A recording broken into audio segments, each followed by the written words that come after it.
Okay, handouts should be coming around. Looks like John Albert and Jeremy are bringing handouts for class number 10 of the book of Judges, which is chapters 17 and 18.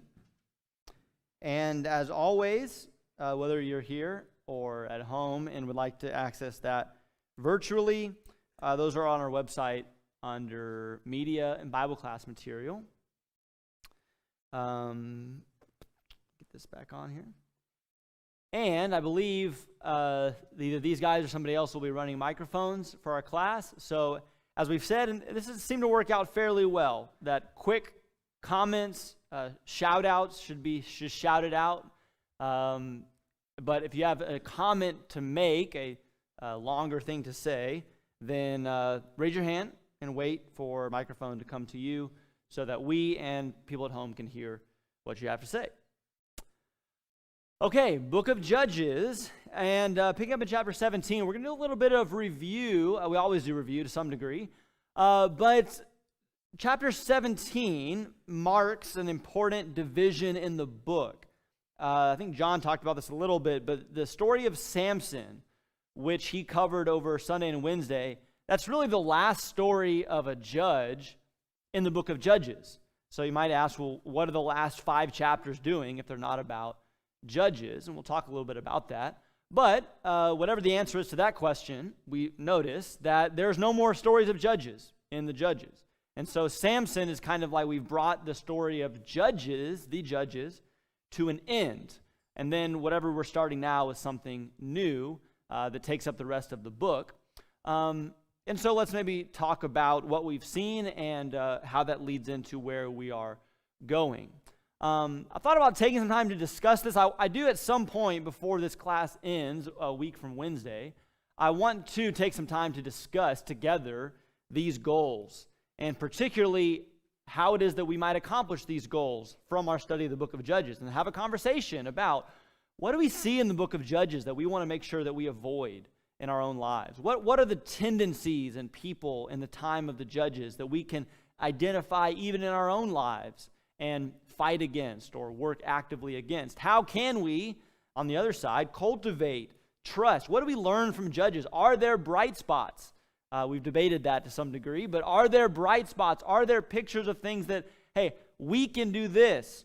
Or maybe we can, again, see the negative and come up with something positive to say, we need to be doing this in our churches and our families to cultivate generational trust in God. And I would love to have a conversation at some point about how Jesus really is the star of the book of Judges, how everything points to him, how this book teaches us that we need King Jesus, and he is the perfect king, and submission to him is the only path to life. But those are the goals, and so again, I hope we'll have some time to discuss that more thoroughly in the coming days. But let's move on for our purposes today to the objectives. You notice most of these you should be able to do by now. Really the last 3, although the last one I would expect that a lot of us could recite the last verse of the book of Judges. Anybody want to do it for us right now? I'll give you the primer here. In those days, there was no king. Yeah, there was no king in Israel, and every man did what was right in his own eyes. That's not just 21:25. We'll see it a couple times in our reading today. It's several times in this last section. But that is the last verse of the book, and is, I think, in many ways the thesis of the book as well. But these other ones, up to the second to last and third to last, you should be able to do. So let's go through it and see how we are on this. All right, first judge, shout it out. Othniel, great. We should do this thing where once you've answered, you can't answer again. So Terry's out, okay? No more answering from her, at least in this review. You could talk later. Othniel is the first judge, the enemy that Othniel helped to deliver from. Mesopotamia, I think that was Lee. Lee, you're out. Okay, thank you, though. Cushan-Rishathaim, the king of Mesopotamia, and a unique detail about Othniel. Caleb's nephew. Okay, Jackie's out. And also son-in-law as well. Remember, he married Caleb's daughter. You could do that back then. I guess you could do it today, I don't know. But nephew and son-in-law of Caleb. Second judge, Ehud. Brian's out. The enemy that Ehud helped to deliver from? Moabites. King Eglon, the big king Eglon of the Moabites, and the unique detail about him?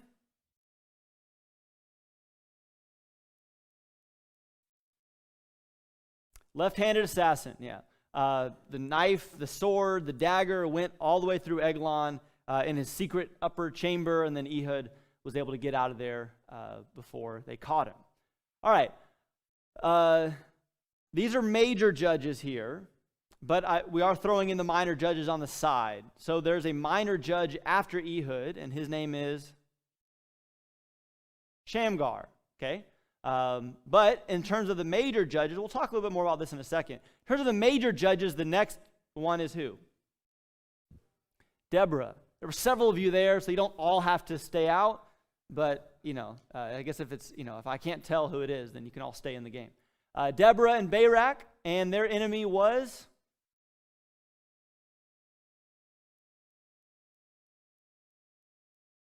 Not the Philistines. Canaanites, yeah, I think that was Rick. Albert's whispering because he wants to stay in. He doesn't want to give his card too early, but he also wants to answer. The Canaanites, remember Jabin is the king. Sisera is the commander that gets the nail through his temple. Another unique detail from the story?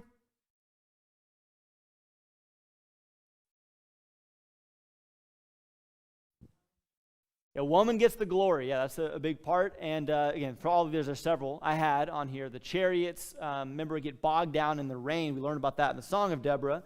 And that's how they win the battle. Okay, next major judge after Gideon.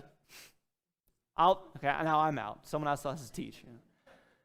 Okay, Gideon, and remember the Gideon story is followed by Abimelech. We not say Abimelech is a judge. As John pointed out, we whisper Abimelech if you want to include him. But the Gideon story is told as Abimelech is an appendix to that story, an add-on, and has its own purpose. But who is the enemy that Gideon delivers Israel from? The Midianites. Thank you, Hayden. I added this one in because we've been doing it with the others. If you wanted to remember the rulers, it's hard to do. Zebah and Zalmunna are the kings of the Midianites.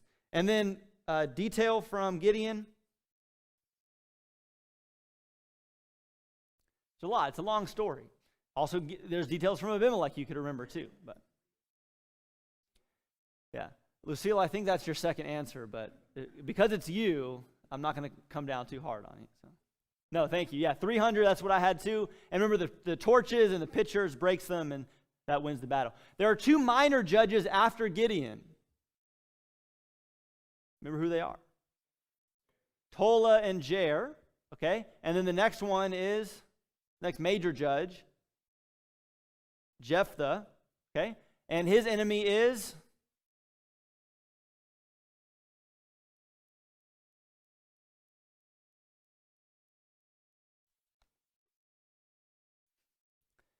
Thank you, all of you that are respecting the rules of the game. I know there's 8 of you that are just dying to shout it out, but. The Philistines? Ammonites. Okay, Ammonites, remember that's that east side of the Jordan, all that. And then probably the main detail we remember from Jephthah is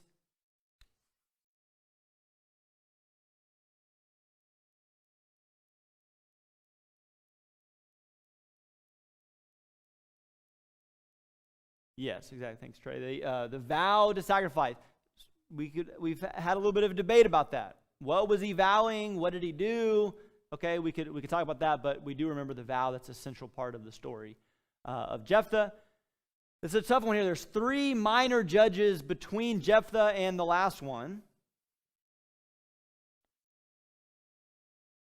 When you say them, they kind of phonetically lead into the last one. It's kind of nice. Yes, yeah. Ibzan, Elon, Abdon, Samson. Okay, that's how you can remember those 4. The enemy of Samson was the Philistines. Okay, and then, man, how do you pick a detail from the Samson story? But what's one that you like? The eyes, is that what somebody said? I heard a mysterious voice here. The eyes is what I put down there, but there's some really cool ones. I didn't know until John explained in class about the ripping. Didn't y'all think that was cool? That the ripping the lion like the goat was like the hind leg. You grab the hind legs, it's like totally changed the way I see the Samson story now. At least that moment of it. It's pretty awesome. Okay, so these are your judges. This is objective. Let's see, there's 1, 2 objectives knocked out, the first 2 objectives. 4-part sin cycle, and then I want to put these together. What are the 4 parts of the sin cycle? You can use the R's or the S's. I don't remember the R's exactly, but I do have the S's here. Sin, you're back in, by the way, if you've used up an answer. Sin is 1. Servitude, supplication, and salvation. Okay, John, what were the R's here?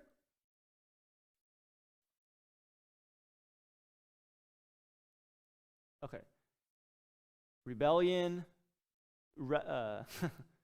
retribution, repentance, and restitution. Okay, that's tough one. Pick either one of those you like, but that's the cycle of the sin. Now, this is what I want to do next. I've also, one of the goals or one of the objectives is to notice there's this downward spiral. And there's maybe some room to discuss this. Is this what's really going on in Judges? Is Judges really meant to show that each generation is worse than the one before? And how does this connect to the cycle of the Judges that we've just talked about? So here's what I've put together here. This is our basic flow of the cycle here. Sin. I found this one actually multiple times in Judges. It says that God sold the people into the hands of whoever. So that's actually nice because it starts with an S. Supplication, salvation. The rest is not for restitution. It's just rest. That's kind of goes with the last part of the cycle. They're saved and then they have rest. So there's some interesting things to point out. First of all, the same exact phrase is used at each of the beginnings of these stories. Okay. Like when you're watching TV, when you see the theme song, that's like it's the beginning of a new episode. Okay, that goes on in written stories as well. And in Judges, every time it says, "Then the sons of Israel again did evil in the sight of the Lord," that's the beginning of a new episode, and that is said at the beginning of each of these 6. So that's kind of the answer to why are these 6 the major judges and the other ones are not. Well, because each of these begins with the same statement to introduce this story. Okay. And it starts the cycle every time. They sin, and basically in every instance, it's pretty direct to say that God, therefore, gave them over into the hands of XYZ enemy that we've already talked about, okay? And that doesn't really change in all of these. We would notice that, remember in the Gideon story, this was like the most dramatic of the descriptions of the servitude of the Israelites. The Gideon story was the one that would say there's like no food, they're hiding in caves, they won't even come out because the Midianites were oppressing them so badly. And so there are times when it's described with more detail, but for the most part, we just have they sinned and God sold them into the hands of some enemy or another. Okay, I think 10:5 is probably supposed to be 10:7, but we'll leave it alone. Okay. This is interesting, though. In the first 3 stories, the next part of this goes fairly cleanly. Okay, so in the Othniel story, the people cry out to the Lord, and it says in the same verse that God saved them. In the Ehud story, it says the people cried out to the Lord, and God sent them, raised up for them, a deliverer, that is Ehud. In the Deborah story, it's fairly clean cut. Okay, they cry out to the Lord, and then what we read about is Deborah, the mouthpiece of God, telling Barak that God has chosen him to lead the people to victory. So we get more detail on how the message is communicated, but essentially it's the same. Cry to the Lord, and God saves. In the Gideon story, it's a little different. Remember that in the Gideon story, the people cry to the Lord in chapter 6, verse 7 and 10, and God's response is like, okay, well, I've told you what to do, I've saved you multiple times, and you've disobeyed me. And that's it. And then, although it doesn't say, and then God raised up, clearly he does, because in the next story, the angel of the Lord is talking to Gideon and choosing him and sending him on his mission.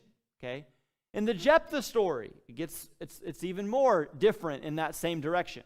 Remember in the Jephthah story, the people cry to the Lord in chapter 10 to 16, and this time God says what? Yeah, he can't bear it, so eventually he sends a deliverer. He tells them, go to the other gods. You like to serve these other gods, ask them to save you. And here's the interesting thing. I would click, but the point is nothing would come up. Okay? It doesn't actually say God raised up a deliverer. Now, is God using Jephthah? The text says the Spirit of the Lord moved through him. Clearly, God is working in the events. But it is interesting that the story leaves out the line about God raised up a deliverer. We actually talked about in that story that the elders are the ones that go and say, who are we going to get to lead us? Oh, let's go get Jephthah. He's this big, bad, pirate guy over in Gilead. Okay, so there's a little bit of a departure from the story. In the Samson story, it never says that the people cried out to the Lord. Okay, so again, if you're looking for evidence of some kind of decline through the book, the way that the story changes each time is significant. There's nothing in the Samson story that says the people cried out for help, but of course we do have the episode where Samson's parents are told, before they're his parents, by the angel that they're going to have a son who's going to be the deliverer. Okay, and one more thing to give you some evidence of this. Remember that in Judges there's this thing about after the great victory and the land had rest for 80 years, 40 years. Remember that? Okay, that actually only is said in the first 4 instances. After it's said about Gideon in chapter 8 that the land had rest for 40 years, I believe it is, okay? It's not said again. Which again, when you notice departures from the pattern, you think to yourself, why does it not say the land had rest after Jephthah? Why does it not say the land had rest after Samson? Is it possible that the author is implying there was no rest, even with Jephthah, even with Samson? And you could even read a little bit more and to say, well, what changed? And maybe it's the Abimelech story is what basically throws the nation into this kind of irreparable disaster where there's no more rest. Okay, so again, we want to notice the cycle, but we want to notice the way the cycle changes as the story goes on to see how the author is highlighting that things are not getting better. They're really not even staying the same. They're really getting worse. And we talked about other signs of decline in the book as well. Remember, we've debated this to some degree, and that's fine. There are evidence of personal character of the judge failing more and more as we go. I mean, remember we talked about Othniel. It's pretty straightforward. There's nothing said, positive or negative, I guess, except for the people crying out to the Lord and all that stuff. But just compare Othniel to Samson, or even Ehud to Samson, okay, or any of them to Samson. Or Jephthah and Samson, compare them with the ones that came before. And you notice that there is a change in even the judge himself and the character of that judge failing more and more obvious sins and you say lapses of judgment in some cases, but clear sins in other cases, okay? The interactions with Jehovah change. Even think about a story like Deborah, where the prophet is the one that tells the judge to lead, and then what do they do after the battle's won? They sing a song to God. They have this praise for Jehovah for delivering them, okay? That doesn't seem to happen anymore after this. The Gideon story begins good. Gideon is in this back and forth with God, very similar to Moses. But then remember the second part of Gideon's life, there's not the same communication, and he seems to be going more off on his own. Jephthah and Samson have interactions with the Lord, but they're a little more like, bargaining. Okay, remember Jephthah says, if you give me the victory, I'll offer the one that comes out of my house. And remember with Samson, there's this thing of like he wins the victory, and then he's like, now I don't have any water. God, are you going to kill me after I delivered all these, killed all these people? Not the same kind of interaction, notwithstanding the last story of Samson's life, and that seems to be somewhat admirable on Samson's part, although that's debatable too. And then the other sign of decline would be the conflict between the tribes. We've talked about this. Remember in the Deborah story, not all the tribes came out to help, and they are mentioned by name in chapter 5 who didn't respond. In the Gideon story, Ephraim shows up afterward and says, why didn't you invite me? They're mad about it, but that's all settled. In the second half of the Gideon story, the people that don't help Gideon, he kills them, destroys their tower. In the Jephthah story, we have 42,000 Ephraimites killed by Israelites after the battle takes place. So these are other instances in which we see decline through the story of the Judges. Really, this is just to confirm this picture of a downward spiral. And yet, we talked about this, or you talked about this in the Samson story to some degree. The interesting thing is we have this phrase through the book of Judges that the Spirit of the Lord worked through or rushed upon or whatever. That shows up 4 times in the Samson story. It showed up, occasionally. I think Othniel, it said it about Othniel, it said it about Gideon, it said it about Jephthah, once in each case. 4 times. And Samson's like the worst of all the judges. And yet, more times than in any other part of the story, the Spirit of the Lord is said to have worked through or rushed upon Samson. And I think that would help us to see kind of the other side of the theme of Judges. The one theme is clearly every man did what was right in his own eyes. The nation is falling apart, deteriorating. The other side of that is even in a situation like this, God can work. Even through wicked people, God can work. God can accomplish his purpose and his plan even through the likes of Jephthah and Samson. And I think we see that with that phrase that shows up more times in Samson than any other place. But we have seen a downward spiral, and that is what leads us into chapters 17 to 21. What we'll see in these 5 chapters that we'll look at over the next 3 classes is this. Everyone is doing right in their own eyes, and it's kind of shocking. It's kind of hard to believe. There were other instances of this in Judges. Really, Jephthah would offer his own daughter as a sacrifice. Okay, really, Samson would be so wantonly, adulterous or fornicating at least. Okay, I promise you that you're going to read some stuff in these chapters, and you're like, really, that can't be right. He can't just have done that. It's going to be shocking, even graphic, not so much in this story, but in the next section of stories in chapter 19 and following. But this is the point, that this puts the, bow on the tree. I don't know. This is the cherry on top for how terrible things were in the time of the Judges. And so let's notice that. Let's read chapter 17 and think about how each person in the story, Micah's mother, the Levite, how is everybody simply doing what's right in their own eyes? And what do they even think about Jehovah at this point? What is their attitude towards Jehovah? Okay, let's read. Judges 17. Now there was a man of the hill country of Ephraim whose name was Micah. He said to his mother, "The 1,100 pieces of silver which were taken from you, about which you uttered a curse in my hearing, behold, the silver is with me. I took it." And his mother said, "Blessed be my son by Jehovah." He then returned the 1,100 pieces of silver to his mother, and his mother said, "I wholly dedicate the silver from my hand to Jehovah, for my son to make a graven image and a molten image. Now therefore I will return them to you." So when he returned the silver to his mother took 200 pieces of silver and gave them to the silversmith, who made them into a graven image and a molten image, and they were in the house of Micah. And the man Micah had a shrine, and he had made an ephod and household idols to consecrate one of his sons, that he might become his priest.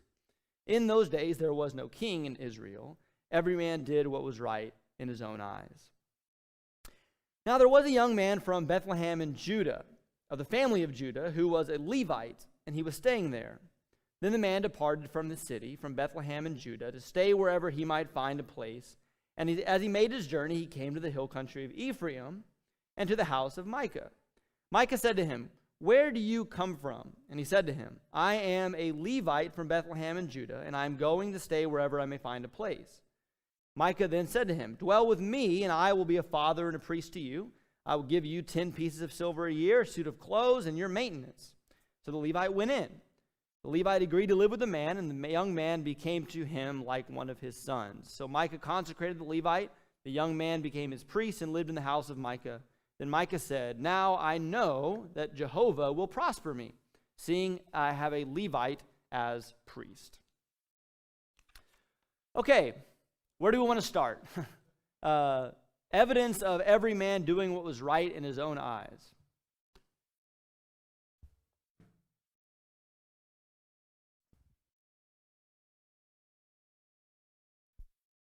It's coming, right?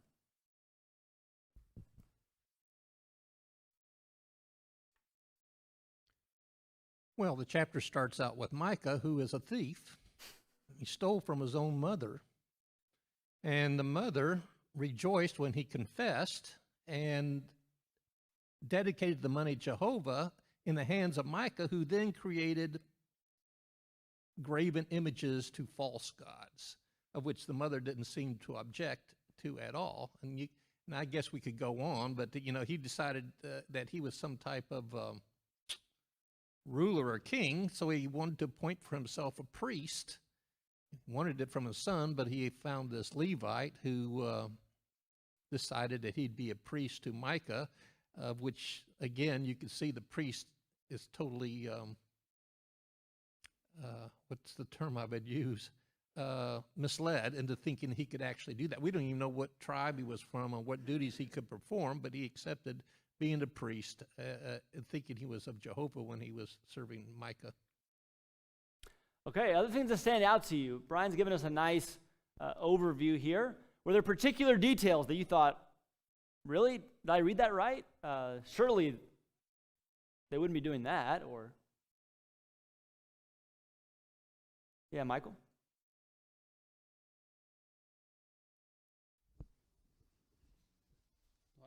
I thought it was confusing or surprising. Let me dedicate the silver to the Lord to make a carved image. What? What's that? That doesn't seem. It kind of reminds me of maybe offering strange fire. It's like, hey, let's do this. Because it seems right to me to do it. Anyhow. Yeah, Albert?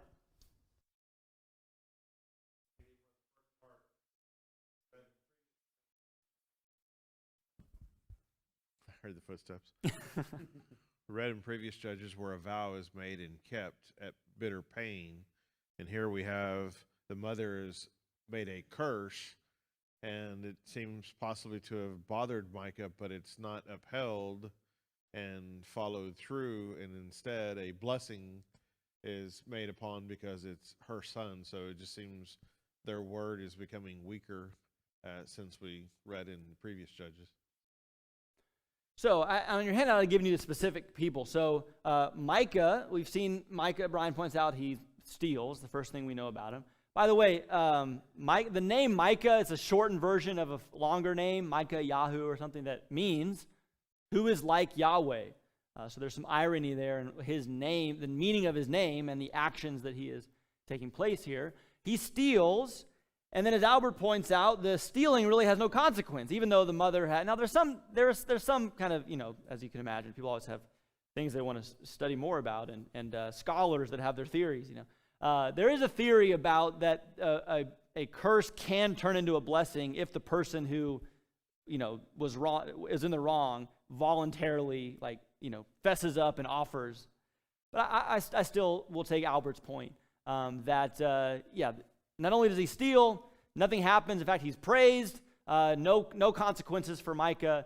And as Michael points out, in honor of Jehovah God, I give this money back to make an image. Does that remind you of anything?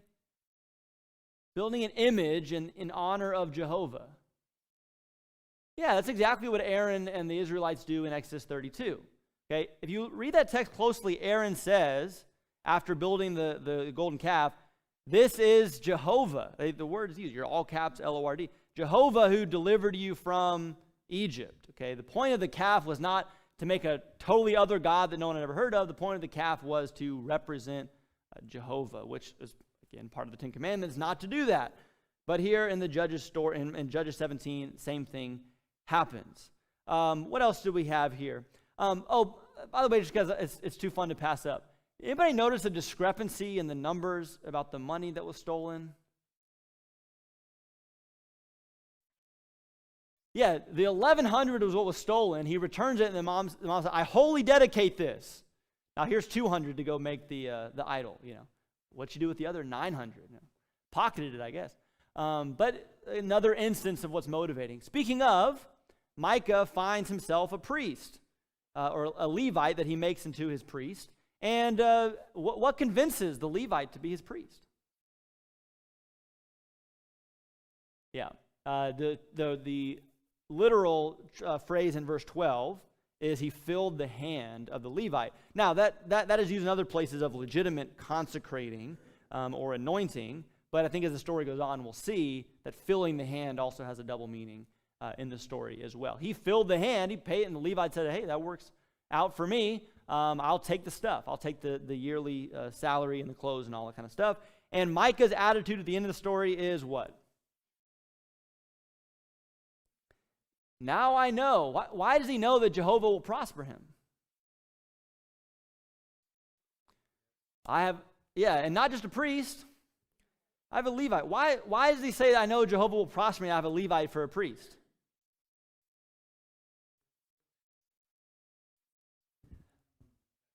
Yeah, he knows enough. He knows I wonder if we do this sometimes, right? It's like we have the little thing that we can check off, right? We could go on, give some examples of that. But, I'm doing this now, right? So I know Jehovah will prosper me. Blind to the fact, or maybe ignorant of the fact, that there's all this other stuff that is terribly wrong. Okay, so we leave Micah and the priest for now, and we continue with the rest of the story in chapter 18. We'll read verse 1 through 13 to begin. In those days, we hear again, there was no king of Israel, and in those days the tribe of the Danites was seeking an inheritance for themselves to live in. Oh, by the way, these are the questions I want you to... Why are they looking for land, and how do the Danites view their endeavor? So, in those days, the tribe of Dan was seeking an inheritance for themselves to live in, for until that day an inheritance had not been allotted to them as a possession among the tribes of Israel. So, the sons of Dan sent from their family 5 men out of their whole number, valiant men from Zorah and Eshtaol, to spy out the land and to search it. And they said to them, go, search the land. And they came to the hill country of Ephraim, to the house of Micah, and lodged there. When they were near the house of Micah, they recognized the voice of the young man, the Levite, and they turned aside there and said to him, who brought you here? And what are you doing in this place? And what do you have here? He said to them, thus and so has Micah done to me, and he has hired me, and I have become his priest. They said to him, inquire of God, please, that we may know whether our way on which we are going will be prosperous. The priest said to them, go in peace. Your way in which you are going has the Lord's approval, has Jehovah's approval. Verse 7, and the 5 men departed and came to Laish and saw the people who were in it living in security after the manner of the Sidonians, quiet and secure, for there was no ruler humiliating them for anything in the land. And they were far from the Sidonians and had no dealings with anyone. When they came back to their brothers at Zorah and Eshtaol, their brothers said to them, what do you report? They said, arise, let us go up against them. We have seen the land, and behold, it is very good. Why do you sit still? Do not delay and go to enter to possess the land. When you enter, you will come into a secure people with a spacious land, for God has given it into your hand, a place where there is no lack of anything that is on the earth. Verse 11, then the family of the Danites from Zorah and from Eshtaol, 600 men armed with weapons of war, set out. They went up and camped at Kiriath Jearim in Judah.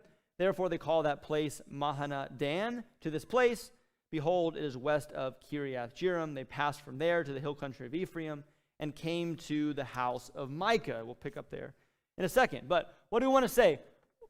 What are the Danites doing? Why are they looking for land? They were pushed out of their inheritance, right? Go back to, I think this was on your handout. Chapter 1, verse 34 says, this was the list of, how the tribes did in conquering their given territory. And chapter 1, verse 34 says that the Danites were pushed out of where they were supposed to be. The Amorites forced the sons of Dan into the hill country. They did not allow them to come into the valley. So the Danites are now without territory because they got beat by the people that they were supposed to take the land from. Okay, so now they're looking for land. Brian, did you? No, okay.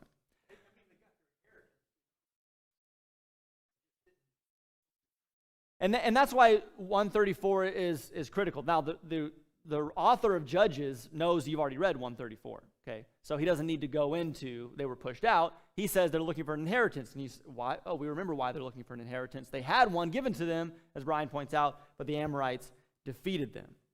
Okay, so what do you make of this endeavor, their effort to go look for land and then go conquer it? What stands out to you about their search for new land?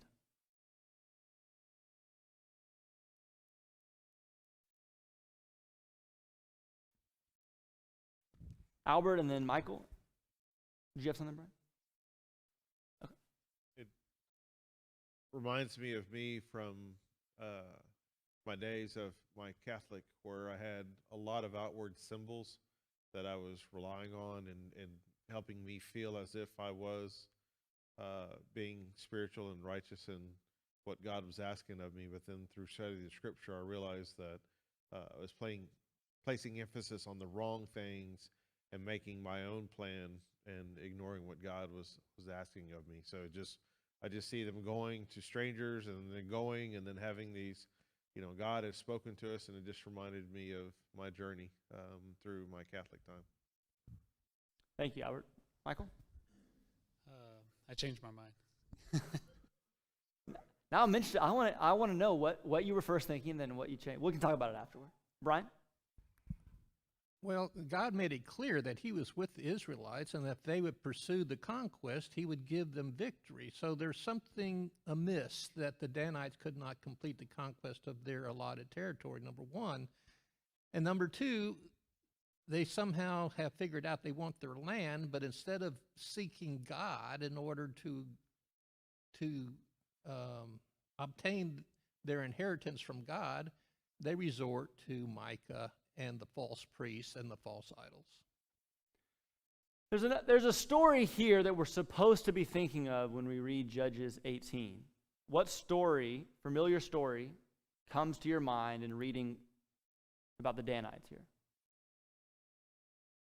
The spies spying out Canaan, and there's some interesting parallels. Brian uses the word amiss, and that's a good word for reading Judges 18, because you're like, this seems familiar, and there are parts of it that seem like kind of good, but there's just something off here, okay? And we see there's enough things off that this is in some ways like a parody story of the Numbers 13. Now, Numbers 13 didn't turn out well in the end, because 10 of the 12 spies said, we can't take the land, people are too big, walls are too big, and then, the people rebelled and God punished them for it. But here there's like a recapitulation of the spying story. They send their brothers to spy out the land. And they come back, and what do they say about the land they spied out? It's way up in the north of Israel. What do they say about it? What did you say? Easy pickings, Albert? Is that? Yeah. This is the way it's described. Okay, it's quiet. This is verse 7 here. This is what attracts them to this land here. Okay, and just remember they've been beat up by the Amorites down by the land of close to the land of the Philistines. Okay. They're living in security after the manner of Sidonians. They're quiet and secure. Listen to this. There's no ruler humiliating them for anything in the land. And they're far from the Sidonians and have no dealings with anybody. And this is like the perfect place to conquer. Quiet little people, all by themselves. No one, no strong person is ruling them. And they're miles and miles and miles away from, the Sidonians who might interfere if we go up there. Okay. So in the Numbers 13 story, it was like, we can't take it. They didn't trust in God, clearly. We can't take it. The people are too big. In this story, it's like, oh, yeah, we can do this. It's easy. And there's a unanimous vote. And there's no, well, I don't know about that. No, everyone's all in. But it's clear, as has already been pointed out by Brian and by Albert, it's clear that they are going on this quest by their own determination. And to whatever extent they inquire of the Lord or say that God is on their side, it's very clear that it's just a show. It's just a kind of covering over the fact that they're doing what they want to do. They've already failed, and now they are going on their own wisdom. And God is named, even sought after in some superficial, false way, as was pointed out. But God is not with them in this endeavor. Okay. Other comments about the first 13 verses here. I think we're almost out of time. Has a bell rung? Has it rung? Okay. Let's just read. If we need to finish up talking about it Wednesday, we will. But let's just read the rest of the chapter. And again, think about everyone doing what is right in their own eyes. These two stories are coming together now. The Danites seeking territory and Micah and his priest that he has appointed in the hill country of Ephraim. Verse 14 of Judges 18. Then the 5 men who went to spy out the country of Laish said to their kinsmen, do you know that there are in these houses an ephod and household idols and a graven image and a molten image? Now therefore consider what you should do. They turned aside there and came to the house of the young man, the Levite, to the house of Micah, and asked him of his welfare. The 600 men armed with the weapons of war, who were of the sons of Dan, stood by the entrance of the gate. Now the 5 men who went to spy out the land went up and entered there, and took the graven image, and the ephod, and the household image, and the molten image, with the priest, while the priest stood by the entrance of the gate, with the 600 men armed with weapons of war. When these went into Micah's house and took the graven image, the ephod, the household idols, and the molten image, the priest said to them, what are you doing? They said to him, be silent, put your hand over your mouth, and come with us, and be a father to us and a priest. Is it better for you to be the priest to a house of one man, or the priest to a tribe and a family in Israel? The priest's heart was glad, and he took the ephod and household idols and the graven image and went among the people. Then they turned and departed and put the little ones and the livestock and the valuables in front of them. When they had gone some distance from the house of Micah, the men who were in the houses near Micah's house assembled and overtook the sons of Dan. They cried out to the sons of Dan, who turned around and said to Micah, what is the matter with you, that you have assembled together? He said, you have taken away my gods, which I made, and the priest, and have gone away, and what do I have besides? So how can you say to me, what is the matter with you? The sons of Dan said to him, do not let your voice be heard among us, or else fierce men will fall upon you, and you will lose your life and lives of all your household. So the sons of Dan went on their way, and Micah saw that they were too strong for him. He turned and went back to his own house. Then they took what Micah had made, and the priest who had belonged to him, and they came to Laish, to a people quiet and secure, struck them with the edge of the sword. They burned the city with fire. There was no one to deliver them, because it was far from Sidon. They had no dealings with anyone. It was the valley in which it was near Beth Rehob, and they rebuilt the city and lived in it. They called the name of the city Dan, after the name of Dan, their father, who was born in Israel. However, the name of the city formerly was Laish. The sons of Dan set up for themselves the graven image, and Jonathan, the son of Gershom, the son of Manasseh, he and his sons were priests to the tribe of the Danites until the day of the captivity of the land. So they set up for themselves Micah's graven image, which he had made all the time that the house of God was at Shiloh. Okay, is the second bell rang? Cool. 3 minutes? Man, that's like Christmas miracle. Okay, let's just talk about this a little bit here before, and we can go over some of it again on Wednesday. We talked earlier, remember in chapter 17 it says that Micah filled the hand of the Levite, okay? And then he tells the Danites earlier in chapter 18, he hired me, okay?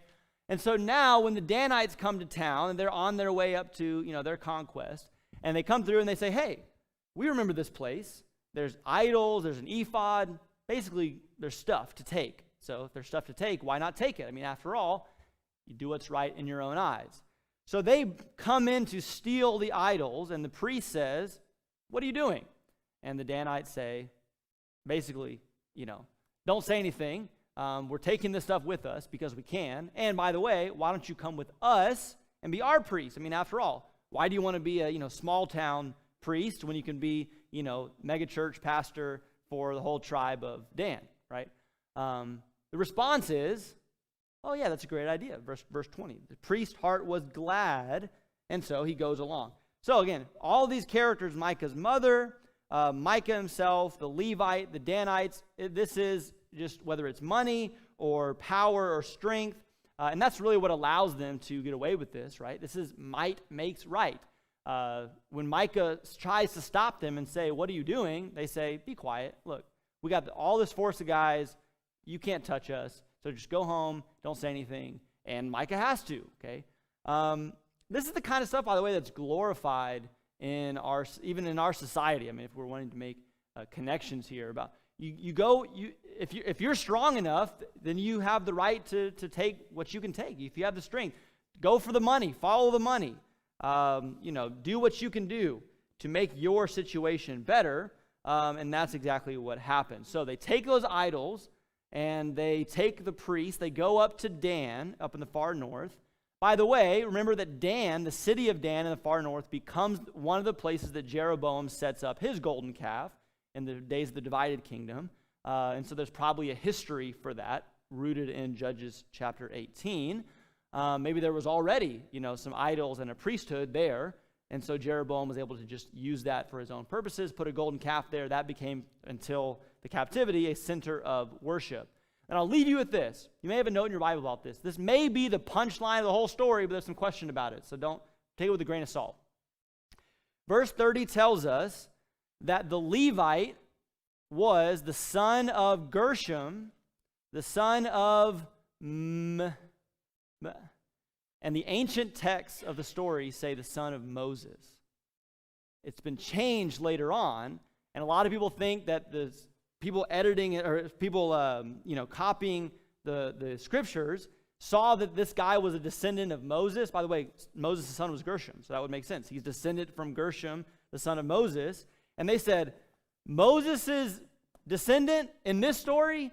No way. And so they added a letter and made it Manasseh instead of Moses. That's a theory about this. But most people would agree that what this is saying is that this guy was a descendant of Moses himself, now the priest of an idolatrous cult in Dan, and that's how the story ends. So we'll pick up in chapter 19 on Wednesday. Thank you guys so much.